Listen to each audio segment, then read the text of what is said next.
Hello, everybody, and welcome to this new Otalk session podcast. So today it's a really important topic. We really want to discuss with Ricardo how to close chapters and how to open a new one toward the end of the year. It's a really important topic. And this year, we experience a lot of crises, not only wars, but cost of living crisis, inflation, etc. And we thought it would be really, really nice to gather today and to discuss because we experienced a few things for the last couple of weeks, which you're going to share. And I thought it would be great topic to share to the audience of what I've learned and what you preach as well, because you just came back from Madrid for your new book. Right, that's right. Yes. To Un Nuevo 2 in Spanish. So let's introduce yourself first, because I know you.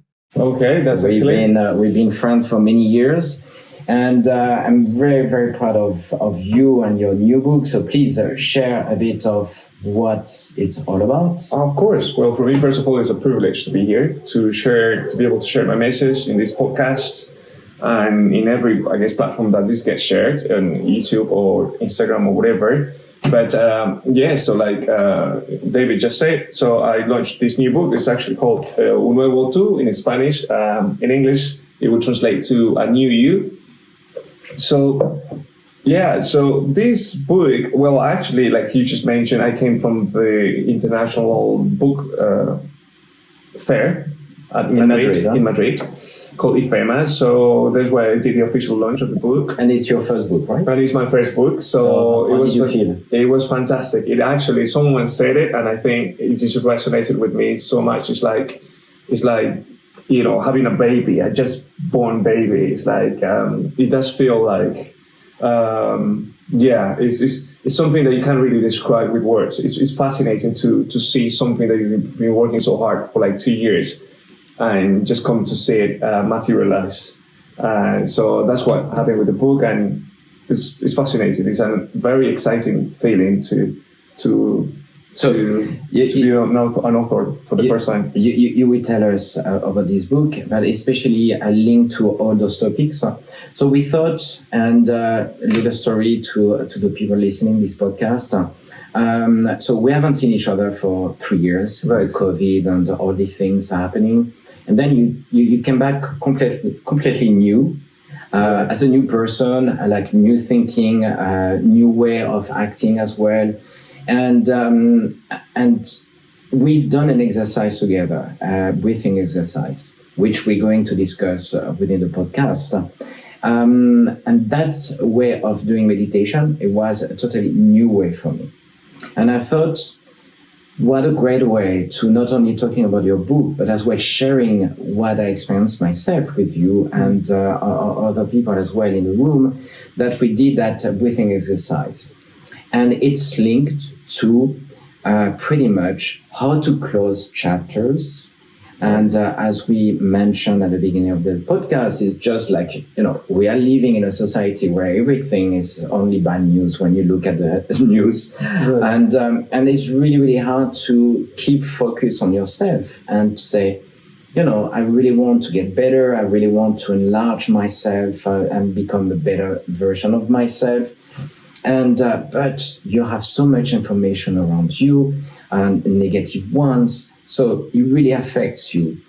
So one of the things we said it would be great is how can we really assess what happened this year, privately, professionally, and how can we really reflect on ourselves in order to go to the next step, which will be, preparing next year and having really important target focus, the best resolution on the 31st of December that nobody kept after 6 months.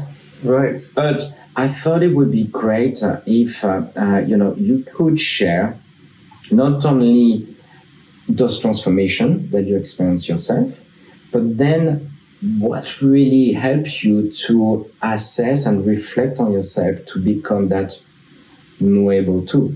So the new you. Yeah. So, well, personally, I guess first of all, from my own experience, I went through,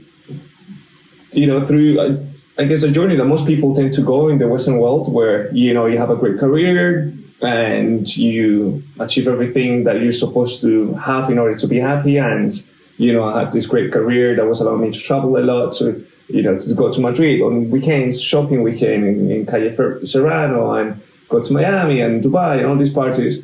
But then you start realizing that the effect of every stimulus, of every escapism, starts to wear off. So the effect of every stimulus just is the impact of it is less and less. So until the point that none of it satisfies you anymore. And that is the moment when you really start questioning things, and you start stop looking outside and really start looking inside of you.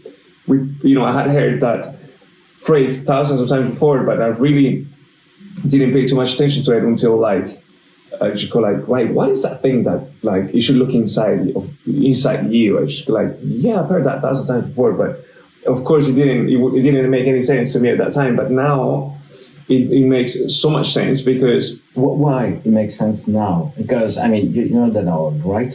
You're not into your middle-life crisis, right? So it's why that happened to you in a specific time, and you could argue as well. It's people living their lives, and they're really stuck into their little bubble, and they don't see that there are alternatives to their own living, in a way of maybe experiencing new things. Right. So what was the trigger for you? The trigger, I think there were multiple triggers, and first of all, realizing that nothing satisfies you anymore. That's a bit extreme, right? Realizing that if you go shopping, you stop going shopping because you know how you're gonna feel. You stop going to parties because you can't predict the emotion before it happens. So you don't go to your friends' invites to parties anymore, because you can't predict. It doesn't fulfill you anymore as much as you used to. So you start just spending more time on your own and start questioning things. You start thinking hold on, something isn't right. So that's when that's what you just call it, they can call it midlife crisis, right? At some point, we're all humans. At some point, we're all going to have to go through it, maybe once, twice, 3 times in our lifetimes. But what is important to realize is that, once you go through that, it is beautiful, because it's just a calling to you to just wake up and to just get back to your own nature, to stop looking for, feeling better through stimulus escapism, and start getting to your nature and realize that, I know it sounds very cliche to find out that everything is within you, but once you find out how true that is, then everything changes for you. Then you stop being so seduced by the external environment. So you stop going to, you just don't get to, seduced by going shopping, by going to parties, or by going to, hanging out with the same people anymore. So you start kind of being more calm and more awake, and more you just enjoy the moment a little bit more. But I could argue in a way, it's having that kind of habits, it's a way to secure yourself, right? By doing the same thing over and over again, it's a way to protect yourself of new things, right? Yes. We are always scared of doing new things. It's very, very scary of even trying one thing. Nobody likes changes.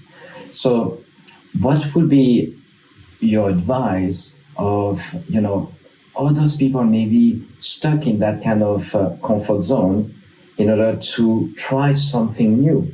And I know we've done a couple of weeks ago, the ice bath, and please share the experience. I mean, for myself, it was a very good one. Challenging one, especially when you don't like the cold. Right, exactly. And what would be, in your opinion, the advice to anyone listening to this podcast to really reflect on themselves for the last 11 months and trying to get that introspective way, that it could be hard, right? Yeah, I guess, unfortunately, like we humans, we don't really make any changes until like something tragic really happens. Until you get diagnosed with something, until you get let go of your job, until you get divorced or you get separated. And so we wait for those moments to really crash us or to really wake us up. And it is unfortunately, but unfortunately that's how, we humans tend to really, consider change then, because you really stop looking at the world the same way when you lose your dad, when you lose someone close to you. And that's when we kind of go from being so unconscious, going from autopilot, living day to day, to really start making more, big decisions, like those decisions, like they say, like those type of decisions that really make the hair at the back of your neck stand up. Like, fuck this, I'm tired of this. Like, I can't do this anymore. I'm done. Those sort of decisions are the ones that really reshape everything you do. And the great thing is that we don't always have to wait for crisis to come and make us or force us to make the changes.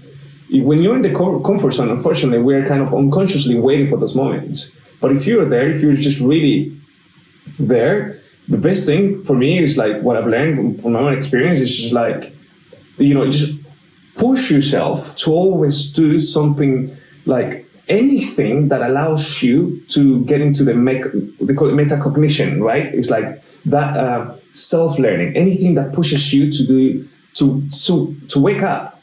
Because if you don't do it consciously, something is gonna come and wake the F out of you. Yeah. So, like they say, change is not optional. The unfortunate thing is that, like, when we live in survival, we think that change is optional. It's not optional.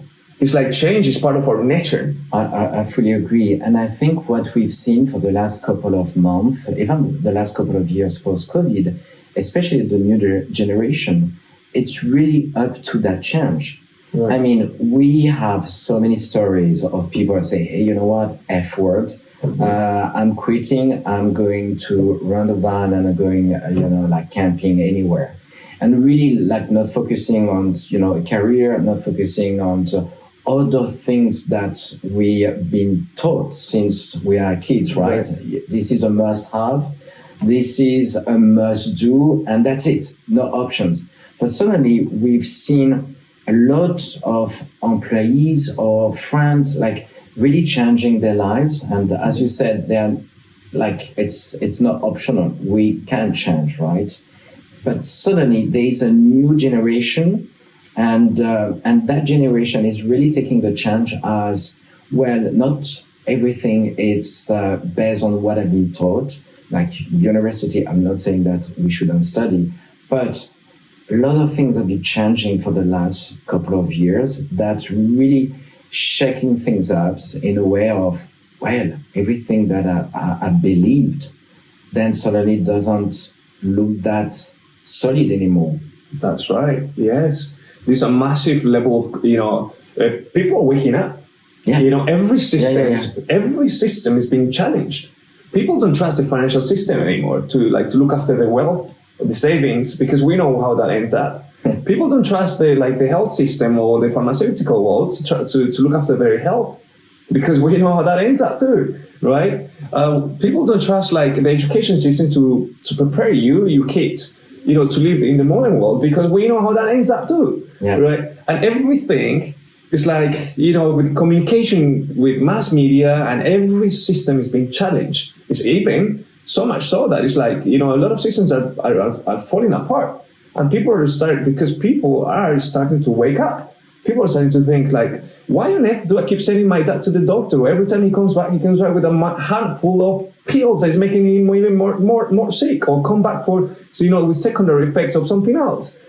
And same thing with education, right? You go it's we see it everywhere. I see it in my family all the time with my friends. So, but people are waking up to think like, hold on, I don't have to go to uni anymore. I don't have to go to a pharmacy anymore to heal myself. I don't have to go I don't have to trust the banks anymore and to give my financial power to them. So you can start taking control. We have to say we're not complotists, right? We are not complotists, and we are not part of any cult. Right. We're just saying things the way we... These are very subjective opinions. Exactly. Yes, very subjective. But I think you're right. People suddenly, they wake up in a way that we haven't seen that in my life. I mean, everything was such in a square way that suddenly that square doesn't exist anymore, and we check things in a way of, like, we said about the cost of living crisis. Well, it's a big issue. Feeling stress about the money. How does it impact, your private life? How does it impact as well your work? I mean, I've seen some data, like 60% of the people at work are feeling stressed, not about the job, but about the financial issues they have. So it really affects everything around them. So based on that, un Nuevo 2, a new you, how can we assess what happened to ourselves the last 11 months in a way that we want to collect that information in order to really understand what can I do with it? Yeah, I mean, going back to the statistics that you show, I mean, science just tells us, right, that everybody in the Western world that walks into a health clinic walks in as a result of mental and emotional, issues.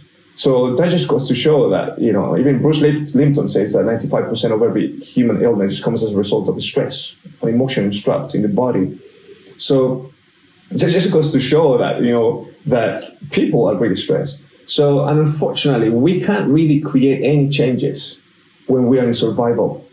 So when you're stressed, it's just simply a mechanism of the body to get back to yourself, right? You stress, something isn't right. So stress is good. It helps you to cross the street when you're driving. You have different type of stress, right? Yeah, different sort of stress. But at the end of the day, all the stress just ends as emotional stress. Your physical stress ends up in emotional stress. You're at the gym, you break, a leg, an arm, then you can't pay the bills, it becomes an emotional stress. Same thing with, mental stress becomes emotional stress. Everything becomes emotional stress. So in the emotional stress where you end up spending most of your, energy. So that's why we're so trapped in survival. You can call it the fight or flight mode, and at the end of, in science it's called out of homeostasis. You're not in balance, you are out of balance. So unfortunately from there, we can't realize that you cannot create anything new from being in survival. So the only way for us to create is for us to become someone else, to teach ourselves to be someone else. Even Albert Einstein said it, right? We cannot create new solutions with the same level of thinking that we created the problems with. So we have to become someone else. You have to teach yourself or train yourself to be someone else like you've never been before. Because at the end, it's like, I love the scientific sides from context from this, because what you're doing is you're changing. Your chemistry is changing. Your neurological hardware is changing. Your heartbeat patterns are changing as a result of you teaching your nervous system to be someone else. So that is where it becomes like someone else, or in other words, a new you. Like we were trying the other day, right? The ice bath. It's something that we've been programmed to think that ice is, oh shit, I hate ice bath. I agree. I hate ice. I hate cold water. Ice is bad for you. Cold water makes you sick.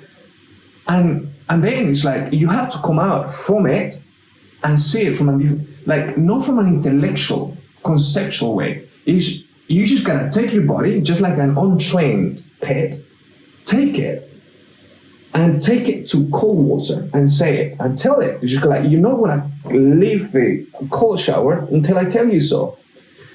To the point that you're gonna find that the body surrenders. There is a point, of course, initially it wants to fight, it wants to just run away, just the same way when you put a dog in water, it just wants to run away. But there's a point where all of a sudden it just surrenders to you. And the more you train your body, your nervous system to live like a new you, all of a sudden it starts like, responding to it. You start like, you go to the street, you start seeing like the world in a whole different way. So, and ice baths, meditation, whatever you do, as long as you keep training yourself to live as a new you, shake people's hand as a new you. And I think that's a very good point as well on, how to make that reflection on ourselves over the last 11 months.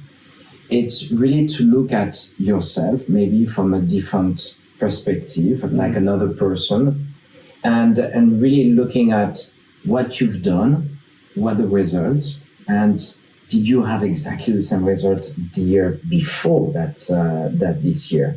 Meaning that, as you said, if you keep doing the same thing, you keep getting the same results, right? And I think doing that reflection now, it's super important. It's super important in order to prepare yourself for next year, right? 2024. But then you have to be fully aware of yourself. You have to be fully aware of, have you been doing the same things over and over again and getting the same result over and over again? And if that's the answer is yes, then you need a new you. Absolutely. And here's the thing, something that people probably, might be even considering to look at it that way, because when we say like we compare ourselves to the year before, we are not even the same. We're probably in a worse situation. So people start feeling very guilty. People start feeling very down, sad, disappointed. And guess what? We see it. We start projecting the future based on our past. So regardless how much we change our habits, our emotions, how much we change, our diets, how many times we go, how more frequent we go to the gym. Regardless how many more changes we create, somehow we keep ending up in the same situation, the same toxic relationships, same sort of jobs, same sort of people, like living the same way. So when you start comparing yourself like that way, we call it like the living in three-dimensional, very linear way, you just end up creating more of the same thing, because it's the same level of thinking, same level of consciousness. So in order for you to come out of that, it's like you really gotta take yourself out of survival, because that's survival. You're just trying to create from survival, and from survival you can create. Okay, can you describe the survival maybe with other words? So survival mode is when we are very because of, like you mentioned, all the things that have been happening not in the past few months, but like since the pandemic and all this stuff that we've had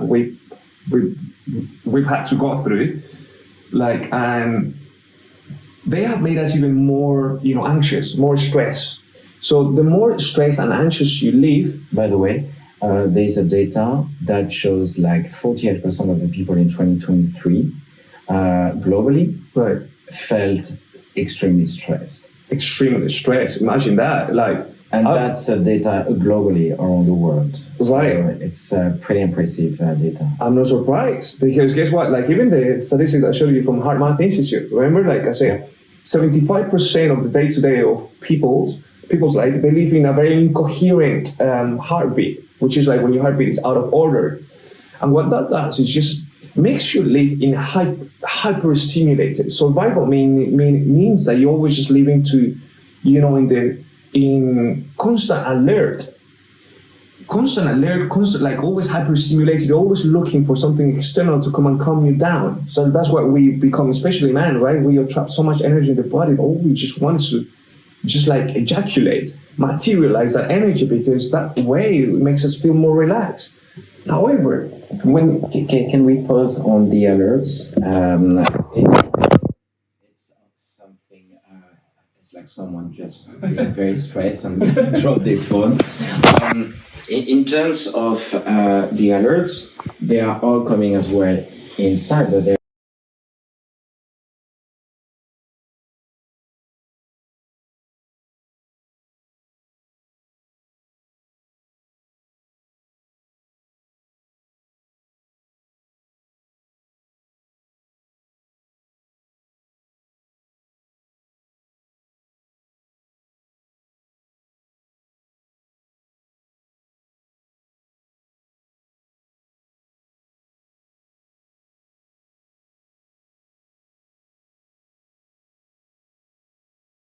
to protect yourself. Yes. And meaning, don't open your mobile phone, don't read bad news, don't get all those negative reviews or whatever you will get from your mobile phone to protect yourself. Because the more you go into that negative spin, the more you will think negatively over and over again. So I thought it was really important to pause here. Absolutely. Because that will help you to reduce the stress dramatically for your next year. Absolutely. And it goes back to, I guess, what we were touching on early on, when we start like looking back at who we were last year. And that's great because it helps you, get some metacognition, some retrospective on what has been going on. However, what we don't realize is that we get addicted to the emotions that make us feel frustrated because we're not in the same place, or, because we keep comparing ourselves. We become addicted to the emotions that makes us sick. We get addicted to all the things that make us live more in survival. So we keep checking the phones because, it's just a way, it's just the phone thing and everything else, they're just symptoms of the cause, of the actual problem. So all these bad habits, right? All these addictions to emotions, the emotions we feel, the addictions, the reason why you stick around to, a toxic relationship or a toxic job even, where you don't even like that job, but you're still sticking around because, the way you get treated. Somehow you just, this ecstasy, you feel some sort of emotions that you feel you're so addicted to. And that's the reason you don't want to leave. You can't leave, but you feel like you can't. So there's so many things that are just around that it's just symptoms. But when we look at the cause, what is at the root of everything? The root of your bad habits, the root of why you are where you don't want to be. And the root of the problem is actually, like we were just talking about, is like lack of consciousness. It's like, how do you become, so the key question here is like, how do you become more conscious, right? How do we become more conscious? How do we become more self-aware? So anything that you can do to help you become more self-aware, more like elevate your emotional intelligence, your willpower, your self-control, right? All those things are just, they're at the root of every problem. Because like you mentioned, the news, everything, there's so many things out there that are negative. We don't have control out of that, unfortunately. We don't have control of what goes on. You have control of what you can reject. You only have control of how you react. As well.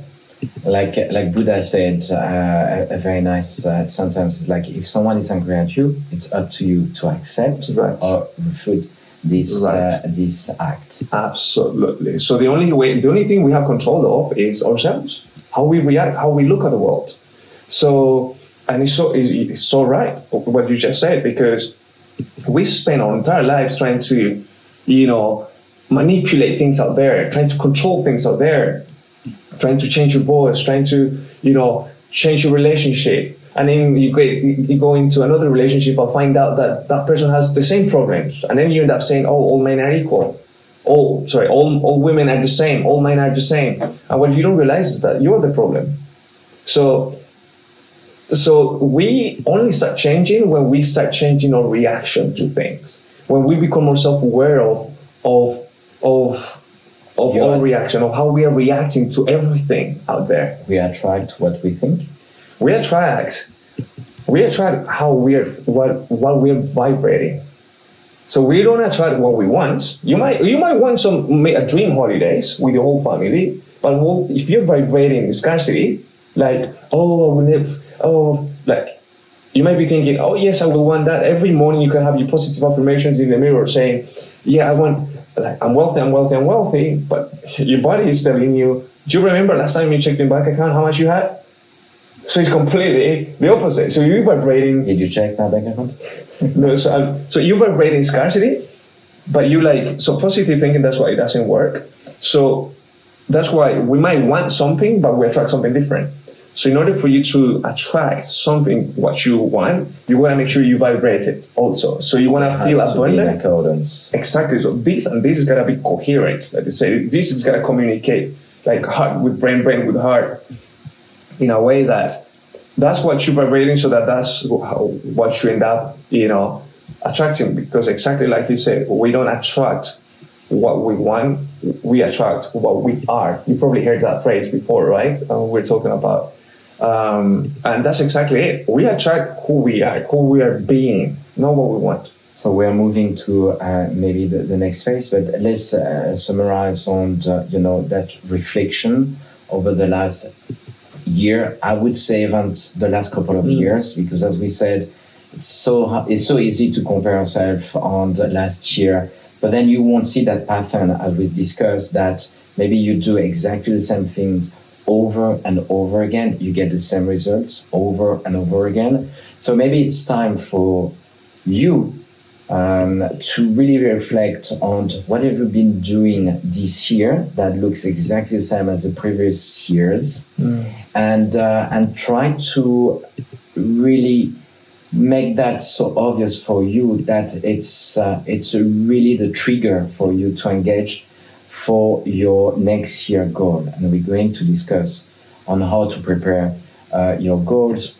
But I think it's really, really important to be honest with ourselves when we do that reflection.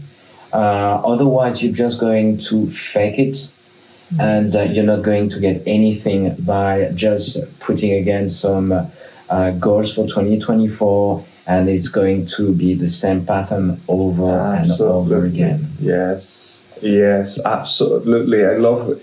A lot of the stuff that I say here is just so to give a little bit of reference. Someone that's changed my life completely and whose work has influenced my life dramatically is Dr. Joe's work. So a lot of the terms that I use are probably like people that know his work are probably going to be like identifying a few terms that I'm using that Dr. Joe uses, and one of them is like, nothing changes until you change. Look, now we're just in London, and it just reminds me of the old me, where we want to create all these, achieve these objectives, goals, nicely defined, I want to achieve this and that, and everything is great. But you keep going with the same level of consciousness, the same level of thinking, here's the thing, deeply rooted beliefs that you have about yourself, you still keep hating your mother, you still don't talk to your brother, you still don't talk to your dad. Guess what? Nothing changes until you change. And guess what? Things really start changing when you start doing the uncomfortable. When you start having that uncomfortable conversation with your dad, with your ex, when things didn't end well, and this actually is moving to, opening up how to close chapters so you can open new ones. We cannot create something new if you still got some old shit going on over there. I fully agree, and I think that reflection phase should be closed with really closing some chapters. Yes, you cannot over and over again say, okay, I was like this year, I've done this, okay, that was bad, that was didn't work the way I wanted it, and then move to new targets and goals for next year. You can't do that. You need to close those chapters. Imagine yourself just for a second. You had an old relationship that didn't end well, and happened, 5 months ago, and now you just started a new relationship. I can predict how that new relationship is gonna go. Until you actually don't take responsibility and see, regardless how much of what happened or the reason why you ended up that relationship had to do with the other person, until you actually take responsibility and find out what did you do wrong, how could you have done better, and write write a letter saying the gratitude, or have an uncomfortable conversation with that old, that ex of yours, and close that chapter. Until you don't have that, a lot of patterns that used to happen in the old relationship are going to start showing up in the new one. And that's unfortunately how it is. Yeah. And then you're going to start again blaming your new partner for the problems that show up in your life. And that's a very responsible way of doing things. So in order for you to create something new or give a whole new opportunity to someone new to start a new relationship, a new job, a new career or move to a new country, the only way for you to create all these new opportunities is making sure that you actually close properly, all chapters. Like you actually, wrote a letter to your dad, or you had a phone conversation to your dad and said how fucked up, has it been that you haven't spoken to him for the last 5 years, to your mom or whoever that's been. So it's amazing how human nature really works. Everything that happens, the reason why things don't work out around us is because we are not allowing them to work the way they should. We have so much stuff under the rack that we're not willing to face. And that way we want to move on. And so, having that level of responsibility and looking and closing chapters, allows you to move on. It frees you. Like they say, right? You don't forgive someone else to free yourself. You don't forgive someone else to free them. You forgive someone else to free yourself. Exactly. So that is the only way how we can really move on. It's super important, and I think for the people listening that podcast, they really have to be clear the importance of closing those chapters. Yes. Otherwise, I'm a true believer in the law of attraction, right? That you think and you attract what you feel, what you are. And it's so important to make those closure. And I think there are many exercises on how to do those. We can do other podcasts to develop those. But let's focus now maybe on 2024. Okay, we said, okay, a lot of stress. And it's not that easy, okay? We are all super busy. We are all overwhelmed by so much information, so much shit going on. Yes. All the time, right? It's tiring. So it takes really a lot of effort to really say, okay, I need a break, a mental break, or a physical break, and really to start thinking, how can I visualize next year based on what happened? Right? Never forget, where you come from, because this is how you're going to build your better you next year. So it's super important to be clear on your objectives, on what you want next year. So based on your book, how do you put that into practice in order to making those changes in order for you to be like a new you? Is there any practical things that not only clarity for next year, making a plan and everything, but what, in your opinion, it's super important? So this is something that I like to use a little bit of quantum physics, right? When they talk about the Newtonian model of reality, where you're always waiting for something to happen in order for you to feel good. And to be honest, unfortunately, we don't really create long-lasting changes until we like the best ideas come out when we're feeling inspired, right? The best projects we created when we're feeling really connected, or feeling like a high vibrating emotions. And when we become very linear, this is what I would like to achieve in 3 months, 6 months, 12 months. I'm sorry, but that I just in my own experience, I just feel like that is just, you're gonna be 12 months, you're gonna create some change, you're probably gonna have a better paid job.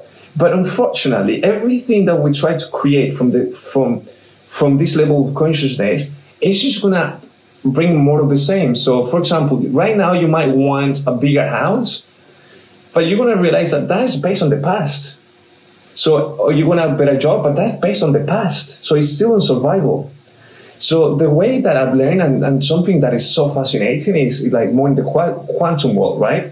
So the quantum world is about being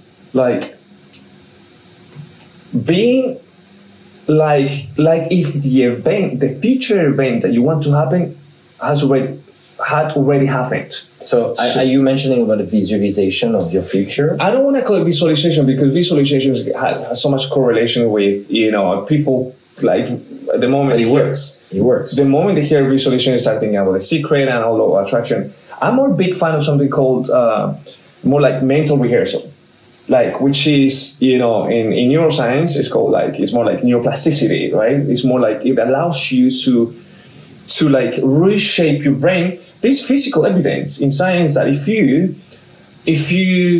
I love this scientific study, in fact, that they did. You know what? They put two groups of people that they sent to the gym, right? And one group A, let's call it group A, they had to do this what's it called, battle. What you call this? This exercise where they had to do the battle ropes. That's right, battle ropes. They had to do this for they had to do this for 28 days, something like 45 minutes, 30 to 45 minutes per day. And of course, Group A, they did that, right? Every day for 30 to 45 minutes a day and for 28 days. And at the end of the day, at the end of the 28 days, what they found is that their muscle increased by 30%.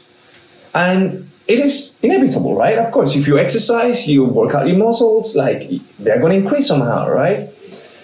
However, the Group B, all they had to do was the same as the Group A without touching the ropes, the battle ropes at the gym. So all they had to do was just mental rehearse that in their brains, as if they were doing it. Nothing else. They were just saying to themselves, "Come on, you can do it. Come on, let's do it," and keep going. And they found out that for the same period of time, everything the same as Group A. What they found out also by the 28-day period is that their muscle increased by 22% without lifting a finger. So what that shows you is that, and this is where I'm going with, how can you really plan the next year? Is that I don't want to call it just the power of the mind, it's just the power of you. The power of teaching yourself to live an event before it even happens. So, for example, something that I can tell you gazillions of situations where you probably also had a situation where you go how amazing would it be if that happened? And then sometimes how amazing would it be if I bumped into this person in this city? It happened to me many times. But I use the visualization, or really I try, and you said that earlier on, is what you feel, it's exactly what you need to express to the universe. Let's call it universe. And it happened many, many times in my life. And sometimes it was really spooky, that sometimes I get exactly what I wanted at the time, because I really get the energy to be aligned with my wish. Yes. Your wish is your command. Yes, absolutely right. It is about how you're feeling. It is not about necessarily what you're thinking. It's how you're feeling. It's what really attracts. Yeah, because you can wish for a house, right, and not feeling it, right? Or you're feeling your body's reminding you how much money you had again last time you checked your wallet. So it's the opposite. You still check my account again. Or you're feeling I'm fit. But it's your body tells you, do you remember that how much chocolate you ate last night before you went to bed? It's so you feel guilt, right? So you feel guilt. This is that with me last night. The lack of synchronicity, right, between the brain and the heart. So they are out of balance. However, when you put this one together, when you align them, when what you think is what you feel and what you feel is what you're thinking, hey, it's a whole different game. Yep. And to go back and finish the question that you asked me before, I think the best way to prepare is just going with something that I called the what if. Hey, boy, the level of goal, the level of things that happen when you go with feeling, instead of just going in a very linear way, the way we've been taught out there, all these coaches and stuff. I mean, no disrespect, but I have done so much of that and nothing's worked for me, unfortunately.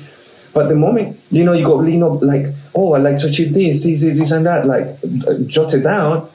What about something that I found fascinating is just going with it. What if?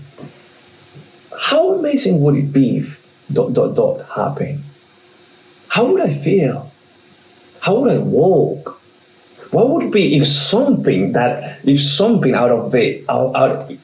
something crazy, like if I could create, or so if something crazy could happen the next year, something that would really shake my world, what would it be?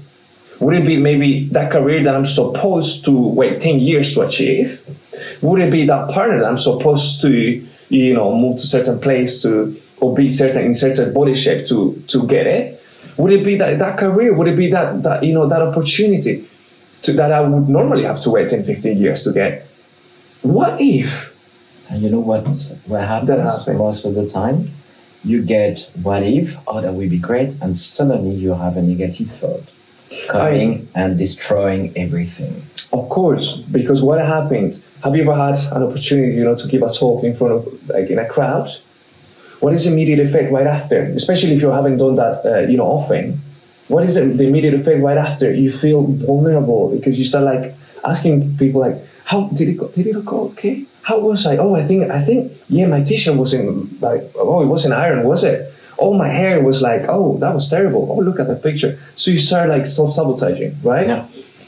And of course, because every time you do something new, you're gonna self-sabotage, right? Of course, because in our primal time, it meant that if you were vulnerable, you couldn't be vulnerable when you're in the jungle because that meant you were gonna be eaten alive. So we still carry that primitive side with us, right? One thing for the audience to know is suddenly when you have a negative thought destroying a wish or what if experience, you need to replace it straight away by the positive thought. You need to find always something to counterbalance what you just said. Let's say, oh, I'm not good enough for this job. Well, just replace it straight away by, but last month I've done an amazing presentation. I was so successful. So what my brain is telling me, it's totally fake. Absolutely.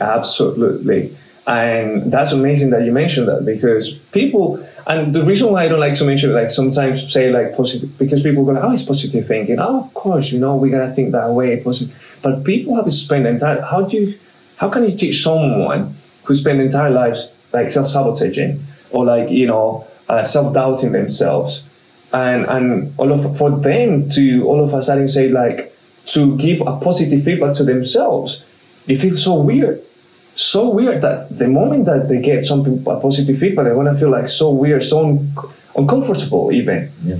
So that immediately gonna create a thought. They're gonna think oh, that's not true. Oh, of course I'm he's just joking. Oh, she just told me that I'm beautiful, I'm handsome.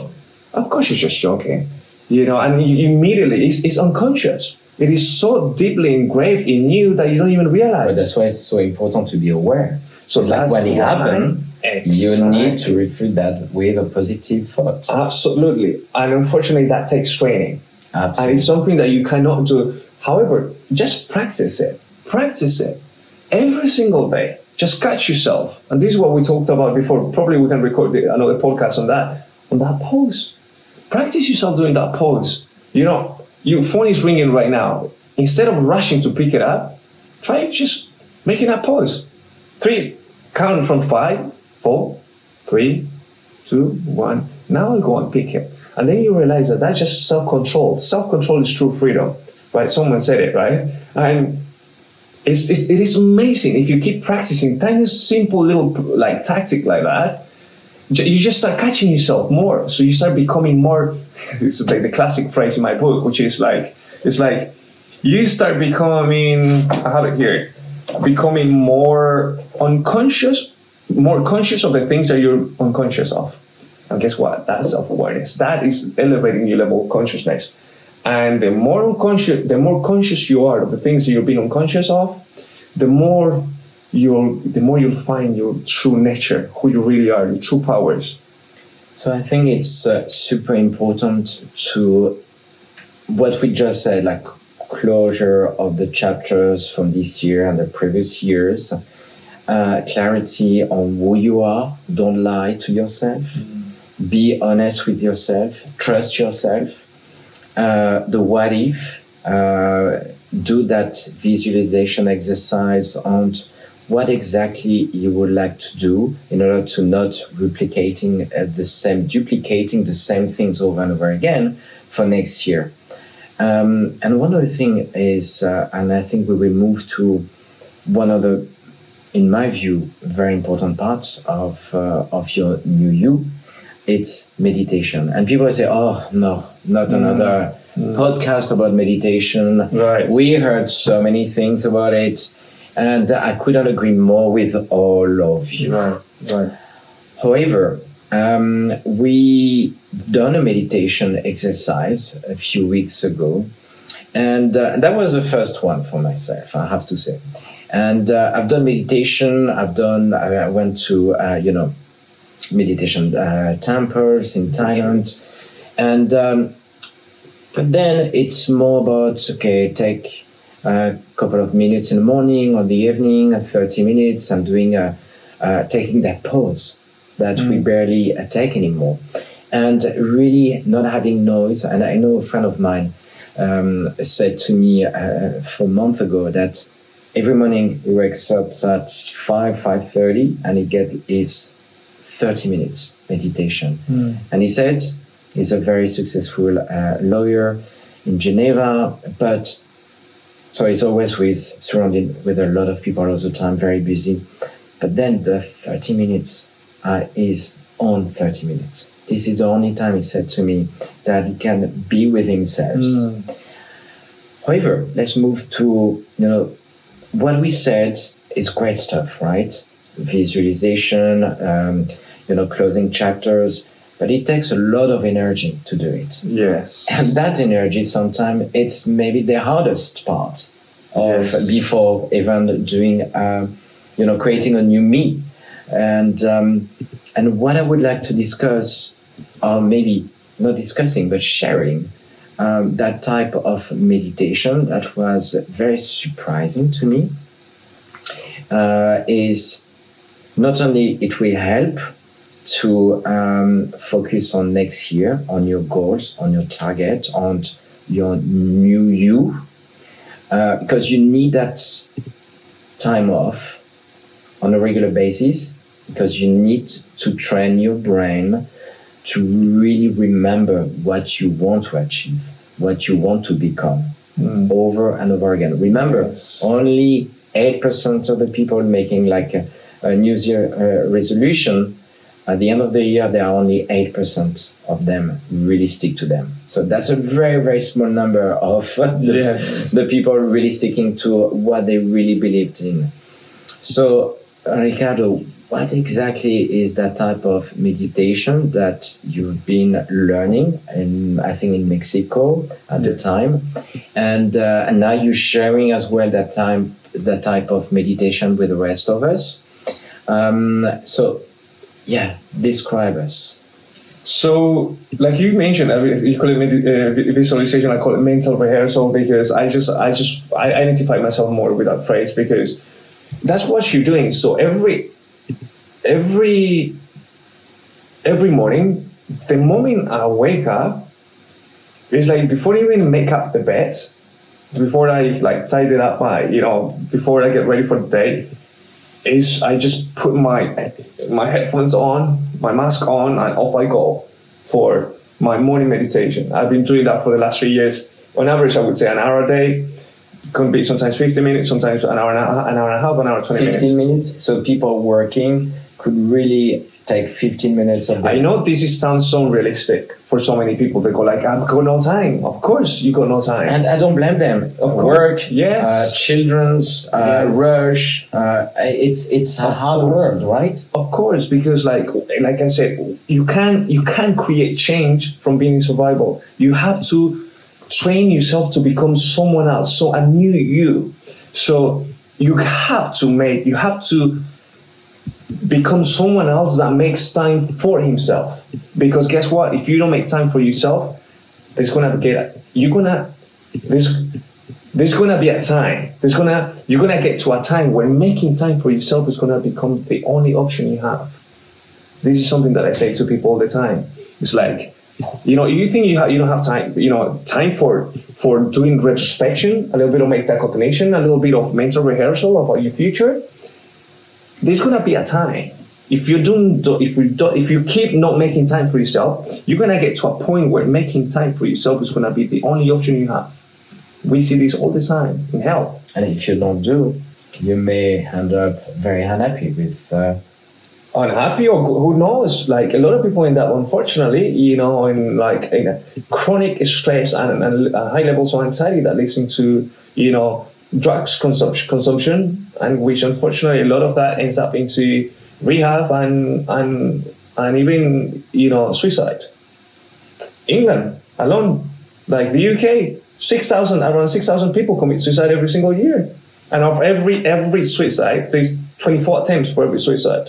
I heard this by the way, in one of these podcasts of the CEO, the Diary of a CEO, Stephen Bartlett, and it's fascinating. It is fascinating how much cardiovascular disease, like people die of cardiovascular disease, and we think that that's normal. That's not freaking normal. The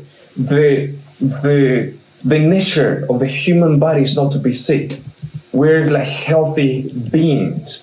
We make ourselves sick because of our way of living, right? So again, if you don't make time for yourself, or at least make time for you don't have to start with 50 minutes, an hour. Just start with 10, 15 minutes a day, and guess what?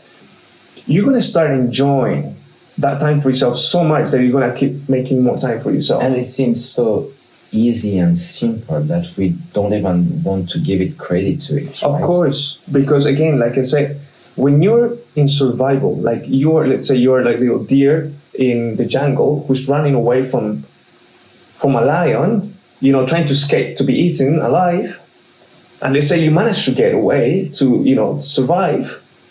It's like in that process, how much of the energy of that deer is being used in survival? Tell me. Oh, I would say pretty much 100%. All of it. Yes. Exactly. So all your energy is to survive. That little deer he's got no chance. Like at that point, I don't think he's gonna be thinking about, I'm gonna eat grass now, or maybe I'm gonna eat this type of grass right now because it looks better. At that point, she's like, he's using everything she's got to survive. Are you saying that the deer must do meditation? So I'm saying, here's the thing. The deer, what happens 5-10 minutes later? The deer goes back to eating grass like nothing has happened. Like its nervous system is easily adapts. True. And your boss just told you something that really made you feel really shit. That, unfortunately, is going to stick with you to some people for years, to some people for decades. So your nervous system is still it doesn't adapt for things that have happened for years and years, even from your childhood, that you still carry. We still carry that we don't even realize. So, and today, we might be the deer, and the lion might be, our boss, might be your wife, your partner, right? Might be someone that is after you, or someone that you owe money to, or someone that stole money from you, right? That's the lion we're kind of protecting ourselves from. And that takes so much energy. So, however, when we meditate, what that teaches us is, especially the meditation that we go to practice, is that meditation that allows you to feel the new you before you become it. Yes. Because in order for you to become it, you gotta feel it first. And that is the so-called neuroplasticity. The moment you repeat an emotion, an event, over and over again in your brain, in your body, there's a point that all of a sudden you look around, you live in it. That's that's the quantum world, right? We call it the mysticism, or whatever you want to call it. Like you said, sometimes you can walk down the street and all of a sudden you meet someone who you haven't met in 15, 20 years, and you go how on earth, what are you doing here? We call it serendipities, right? We created coincidences, but at the end of the day, they're not coincidences, right? Is it like they say in the quantum world, they call it, is it God or is it God? Yeah. Right. So I think what I would like to share to the audience, it's really that type of meditation we've done, breathing work, the breath work. Breath work, absolutely. This is, the audience can check on YouTube, on the internet. It's not that popular, but has been there for many, many, many years. even centuries. So can you describe, and once again, it seems so simple that it's hard to give it credit. Of course, it is, because the thing is, just like meditation, right? Like not too long ago, you couldn't mention meditation in front of the public because that would be seen as something like, oh, sorry, you can't talk about those things here. Like you can't talk about these things in this company, like in this organization, in this group of people. But that has been backed up by a science. Up until then, yes. But now there's so much scientific research behind meditation that, like, hey, everybody just wants to, like, in organizations, I get called to give meditation. So in the police department, in the Red Cross, in so many public and private institutes. And there is so much backup now on meditation by science, but there is as well for the last couple of years for breath work. For this one, but as well for visualization. Yes. So absolutely. it's suddenly we are coming, and I'm going to share a very good exercise that has been done. You share your two groups. The study. Yes. And they've done exactly the same with a placebo pill. So they gave placebo to both, right? But they said to one group, the placebo pill said that it was a medicine, and the other one was like not that strong medicine. Right. Well, they've done the test with those two groups. Both really healed from those two placebo pills, even though that group with a supposedly stronger get healed faster. So just imagine the power of your brain. Yes. While we're talking about small, This is what something like, Dr. Joe wrote a book about it called Placebo Effect. It's fascinating. Yes, exactly like you said it. We are so programmable, right? Programmable creatures. You can which is scary in a way. It's scary because that's how we've been programmed to live a life we don't even want to live. So that's why we have to take control to program ourselves to live a life that we do want to live. So that's why it takes energy, like you mentioned before. It takes some dedication in order for you to do that. And guess what? If you don't do that, someone else will. What's more, it's like someone is already doing it for you. The algorithms are doing that for you. They are creating the life that you hate having. Like that's why you end up, doing jobs that you don't even like. You end up buying things that you don't even need to impress people you don't even like they say, right? So the world of consumerism. And so that's why we must. I mean, the only way in order for us to change our lives is for us to change it. No wait for someone else to do it, because we know how that ends up. Breathwork. Share. So breathwork. Breathwork is like they are just breath exercise, conscious breath exercises. So just describe. So I haven't heard of that meditation type. Can you describe in a couple of words what's the difference between this one and the one that we all visualize, like being sitting on the floor and sitting and doing that meditation?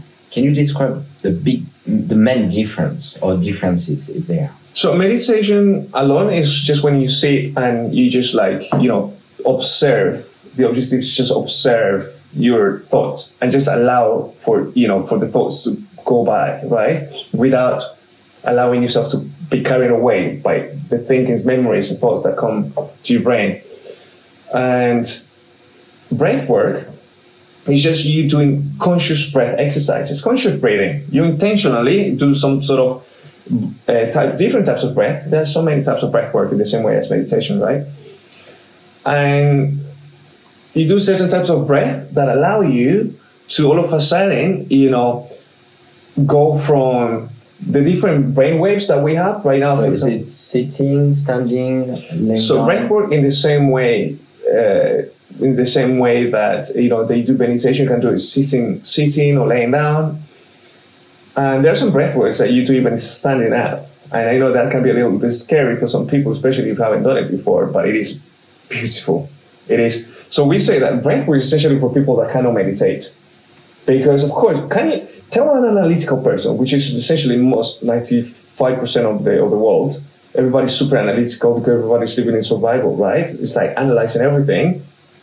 Tells an analytical person to sit down and meditate. There's even a study, right, that they said they chose two groups, a group of men and a group of women, and they gave them the choice to sit with themselves for 15 minutes or get an electric shock. Something like 60% of men decided to get electric shock instead of just sitting with themselves for 15 minutes. And in the group of women, something like 35-40% of women chose to have electric shock. So that alone shows you that it is really, people really struggle to sit with themselves. So for like 5, 10, 15 minutes. So what do you think they struggle? Because when you're in survival, you're in a very primitive mode. And the reason why you're so analytical is because you feel like you have to be alert. Because if you close your eyes, you feel like a lion is going to come and eat you.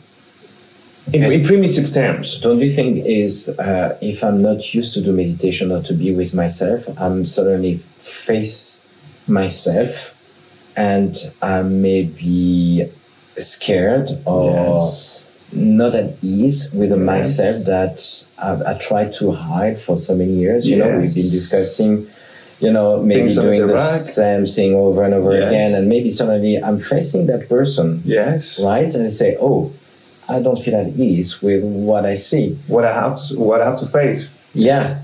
And so maybe this, do you think? Absolutely. So like I said, from the primitive terms, from or primitive side is that because the reason you can't close your eyes is because again you feel like something's gonna come and eat your life.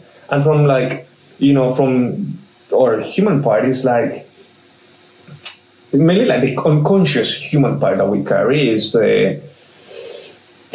because we don't want to face, we're human creatures, right? We're always running away from what's a pain and always running towards pleasure. So we always want to feel good. We don't want to feel bad. Unfortunately, healing, right? True healing, and you only can move forward once you have this uncomfortable, right? Face the things, even if they make you feel uncomfortable. So the moment you close your eyes, all of a sudden you're going to start seeing things that you probably didn't want to see, but in order for you to move forward, you're going to have to see them. So things like, again, becoming more conscious of the things that you were unconscious of, how you were behaving, how you've been treating people, how you've been, so closed up emotionally, what was the reason why you've been so strong, so masculine, vigorous, and so good at your job, but really shit at your relationship and really shit at connecting with everybody else because, you can put this masculinity energy around you to protect yourself because you don't want people to go past that and get to see what you're really feeling inside. So when you meditate, you really go beyond that. In other words, beyond the analytical mind. This is what I love about breathwork because it almost forces the brain to go past the analytical mind. With meditation alone, it is very difficult. Let's describe what's breathwork because I've done it with you twice now, and compared to the other way of doing meditation, it's a very interesting, very simple way of doing it. So the way we've done it the first time and even the second time is really the same path in a way. You start sitting and doing very fast breathing exercises. Yes. In a way that it's not normal for you to breathe that way. And so it's kind of a prelude, a teaser of what's going to happen after. So I think we've done that 3 times. And then after you ask us to lay down. Yes. And that was the last phase. So... And I will let you describe everything. And then when people are suddenly on the floor, and it could even happen during the pre-exercise steps, people suddenly experience things that they never experienced before. Yes. And I know you have a lot of stories. I experienced it myself. Yes. We've seen people doing it, and they say, oh, come on, that's not possible.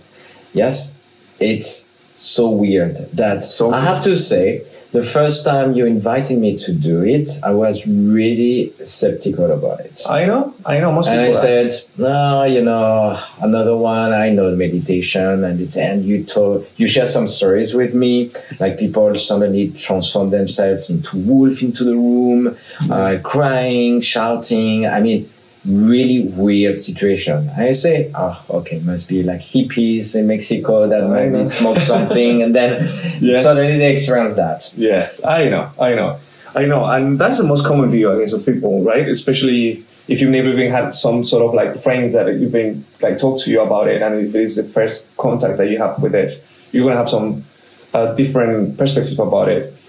And so, why breath works? I guess to start with, the thing is, we were talking about before that every stress ends with as an emotional stress, right? And more than 95% of all illnesses are as a result of stress. So all that is stress, emotional stress, it ends in this part of the body, which is like, they call it the intrinsic centers. It's like our kind of animal part. It's like the first, you can call it chakras, but in science they call it energy centers, right?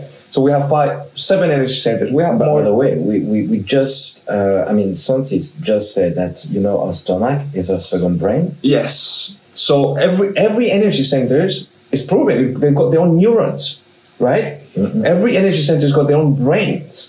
So what we do is like with breath. So all those emotions, say for example, your boss told you something and you've been feeling like you want to say something to your boss, but you haven't been able to do so. It's a lot of emotion being trapped in there. I don't know, you just broke up with your ex, a lot of emotional trap, a lot of emotional being trapped in your body. All the emotions of the things that we feel in our day to day, even the stuff that we felt from our past, from like our childhood. Like, I don't know, a kid just hit you in front of the girl that you really liked or the boy that you really liked, and you just felt so ashamed. All that embarrassment is trapped in there. Guilt, right? Letdown, sadness, resentment, all those like very, low frequency emotions are trapped in here. So, and that, unfortunately, when we haven't been taught to transmute that energy. The only way how society really deals with that is like how, of course, when you have so much energy trapped in there, all you want to do is like express it some way, one shape or another, shape or form. It might be the reason why some people go into anger or they become aggressive. So that's exactly right. So if we don't balance out that energy that is so trapped in here, is how we end up like, first we become like very reactive to things. We overeat, we overanalyze everything. We become hyperactive, hypersexual, right? We become hyper everything.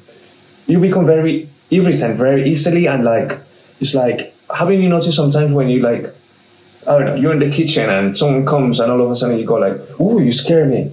So people are very hyper, alert, constantly alert. And what that does, unfortunately, with time, if you don't balance out that energy, and again, I mentioned that's why we become very,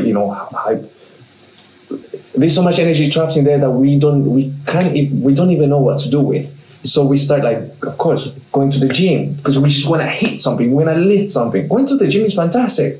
But if you do it for the wrong reasons, or not even for the wrong reasons, if you're not aware of your energy, all you're using the gym is just an escapism, right? Because that way it helps, right? It does help, but what you're doing is just putting things under the rug.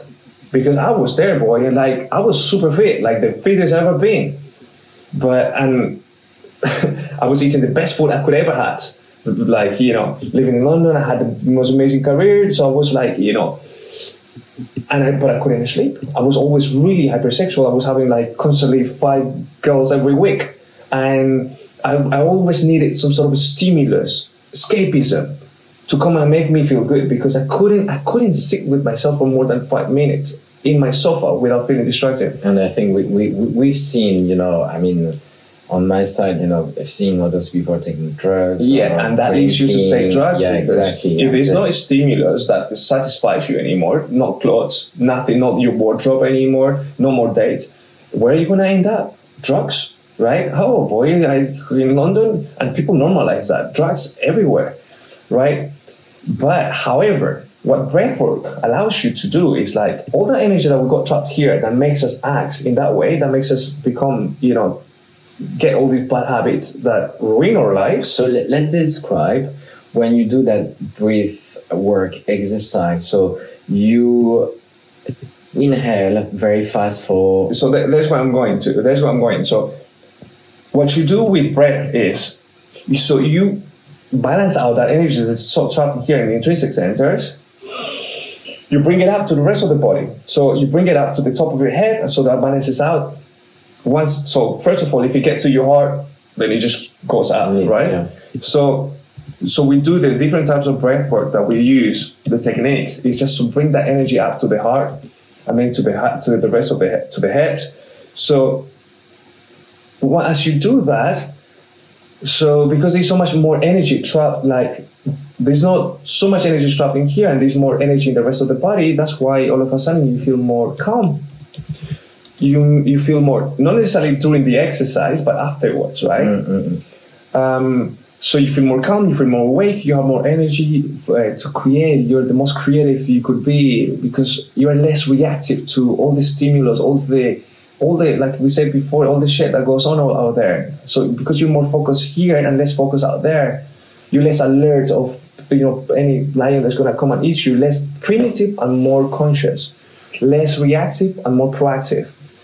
So how many exercises you do? So that breath allows you, so that what that's doing is like you consciously, intentionally hyperventilating the body. Okay. So to get to a level of, like they call it hypoxia, and there's a lot of science behind it. I don't know the details of the science of all that, but all I know is that to me it's changed my life completely because I do it every morning. And alongside my meditation, so I'm doing the breath, essentially breath That's work. funny is because meditation. you really consider this is different than meditation. I wouldn't say it's different. It's just another way of meditation. Okay. Because it's just another way to meditate. Because you do breath, and then immediately as you're doing breath, you're essentially meditating. But the one thing you don't mention is like that work breath exercise could really bring you into world that you never experienced. Right, so that is... And meditation, you don't have that kind of experiences.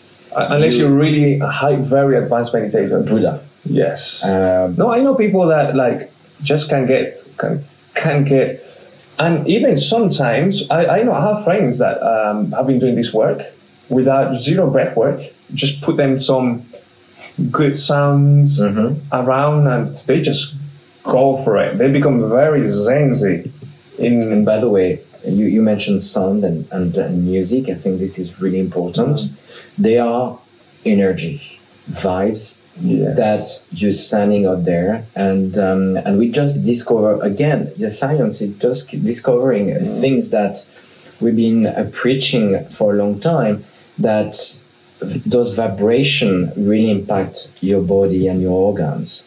And that's why it's so important when you do your meditation and when you do your breath work, having that I know you spend a lot of time, selecting the right type of music for all the session. And so maybe you want to expand on that? Absolutely. It's like the study of acoustics, right? I call it cymatics, the study of cymatics, like essentially making, I love when they do these experiments of making the sound visual. Right now there are waves everywhere, right? If we were to like all of a sudden freeze or like make the waves visible, it's fascinating what is really going on because the information that the waves allow us to, to hear, right? To connect to, it's a lot of, magnetic and electromagnetic waves going on everywhere. And so it's fascinating, even when you put in YouTube, when you put like the study of cymatics or like, acoustics, there's some amazing research going on in Stanford University where they show how certain types of frequencies, how they affect the different tissues, the different cells in the heart, and they're using that to even reestablish, like, damaged parts of different of different organs. It's fascinating. It's fascinating. It's absolutely. They can even heal Yes. some organs based on some of those Acoustics. vibrations. It's amazing. That's what someone said, right? It's like the medicine of the future is sound. Yeah.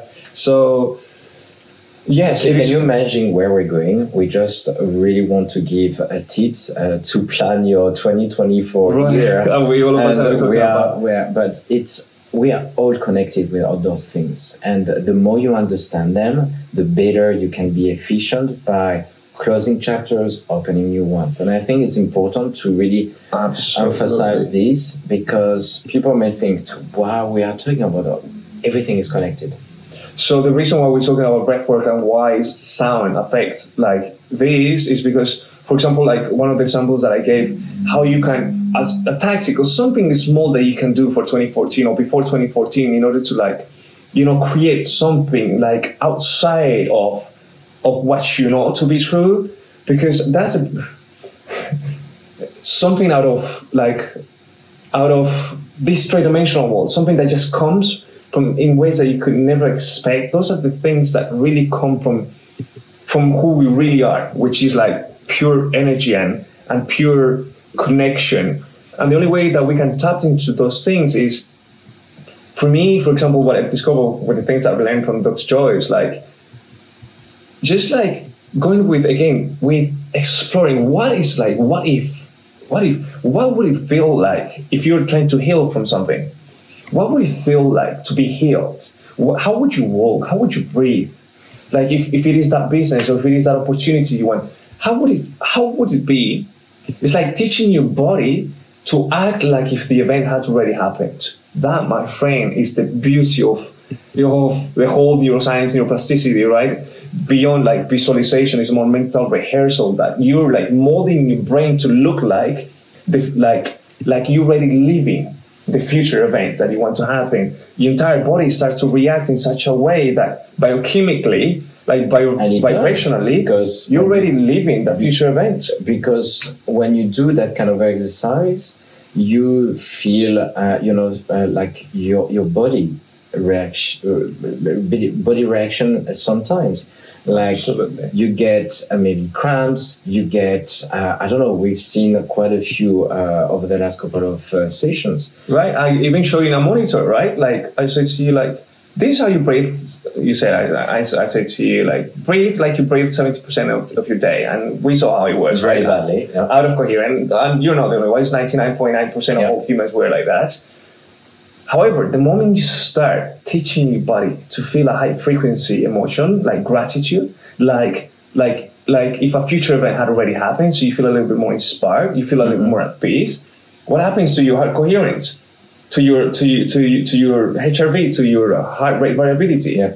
Do you remember what happened? Yeah, more steadily and regular. More regular, more orderly, more synchronized, more beautifully, the patterns, right? And that's what happens. So, like from a physiological standpoint, that's what happens in you, but at the same time outside here. If we see the world, if we don't see the world as it is, we see the world as we are. So, if you're more synchronized, more coherent, how do you think you're going to see the world? More orderly. So you're going to see more opportunities. You're going to see less chaos. And you're going to see more, right? Like more opportunities. And this is why doing this work is crazy. Like I said before, you're going to walk down the same streets you walked for like 1,000 times before.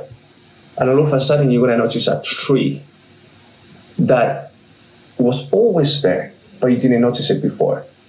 The same thing when you go to the pub, when you go to a bar, when you go to a city, you're going to start noticing things that, you walk through the same path so many times Can before. we say we're more aware of things? You're more aware. So with breath work, your senses get amplified. So you get to all of a sudden, like, you get to see more, notice more colors. You can hear more. You can like taste the food better. You mentioned is like doing this exercise would be maybe sometime like having drugs, and I have to say it's in a very bizarre way. It does that effect to you just by breathing. Yes, that's what, like, again, what it does, without getting into esoteric terms, like it does take you to a whole another whole dimension, because what happens is once you pull out of the once you go past the analytical mind, you tap into who you really are. Because they say, right, science tells you, it shows us that the human body is made of cells. It's made of cells which are made of molecules which are made of atoms. Now, an atom is made of energy, right? How much of energy? 99.999% energy. So what you're really saying is that if we are made of 99.9 of, so we're made of atoms, which atoms are made of 99.99% of energy. So then how much are we of matter? It's bizarre. It's 0.001, right? Yes. So what you're saying is like everything we can see, hear, taste, touch, everything that we can experience through our senses is only 0.001% of everything we are. So everything we're experiencing out here with our senses is just a fraction of who we really are. So in order for you to really experience that 99.99% of who you really are, we have to learn to disconnect from these senses. So, and the only one of the ways to disconnect from these senses is breath work. So a lot of people, of course, use drugs, right, that alter your level of consciousness, but unfortunately that brings really, consequential... Yeah, but I don't think we can really consider that as a way to connect with who you are. Definitely not, but it alters your level of consciousness. But it alters your neurons, but of course in a very damaging way. But however, when you do it with your own nature, which is your own breath, it allows you to tap into that 99.999% of everything you are, and that is when you find, all of a sudden, you find your body doing things that you think like, what on earth is going on here? And it's a very, very bizarre, and some of the people went back to past lives. Mm-hmm. If you believe in that, I don't know. Some of them really experience their birth again. Yes. Some of them just seen things that they experienced as a child again. Yes. And it's a very bizarre situation depending on the persons. Some just stay silent during the full meditation, but internally they experience something very deep. Yes. So it's fascinating to see that just by breathing very quickly during that exercise, you can experience a hell of a lot of things. Yes.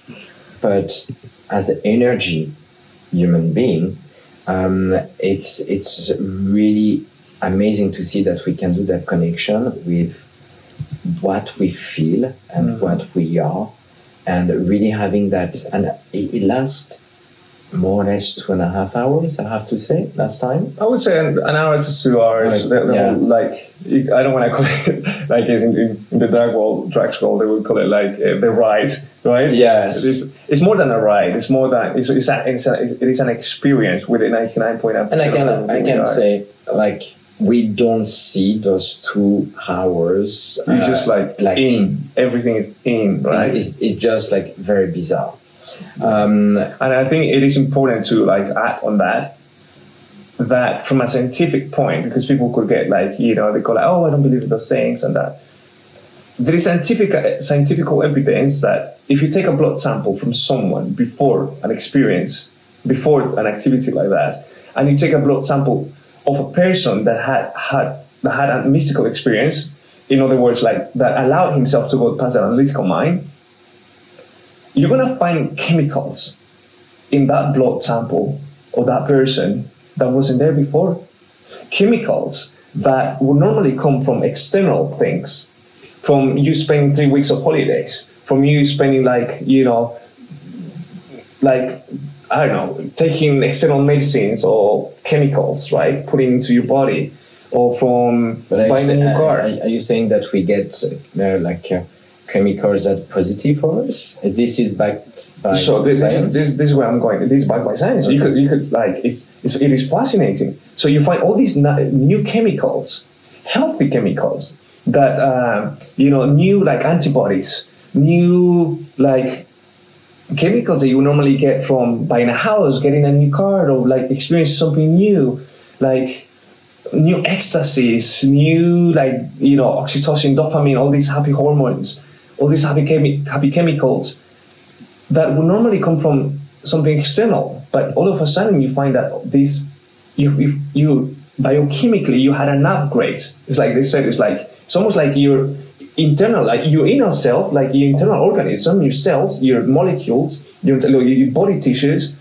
your organs, everything had an upgrade. It's almost like they went from economic class to executive class in a plane. Do we keep the upgrade, or we need to do Unfortunately, the environment, because we're so unconscious, when we come back, we feel amazing, but the next day, 2 days later, it's very likely, I mean, it's like everything else, right? You're going to go back to the old self. That's why it takes work. It takes repetition.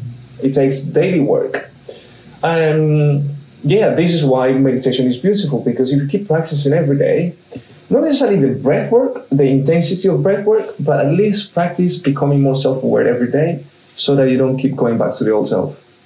So this is great, and that could really help to shape your next year, 2024, with your goals, with what you wish for, either the what if of visualization with the meditation, closing chapters, opening new one, forgive as well. Yes. It's really gratitude. It's really, really important, because if you don't have that gratitude feeling, then you're going to be stuck into old you. Yes. And I know that's something that we discuss together, and it's really important to move on, right? To move on things and not having that anger on things, on people.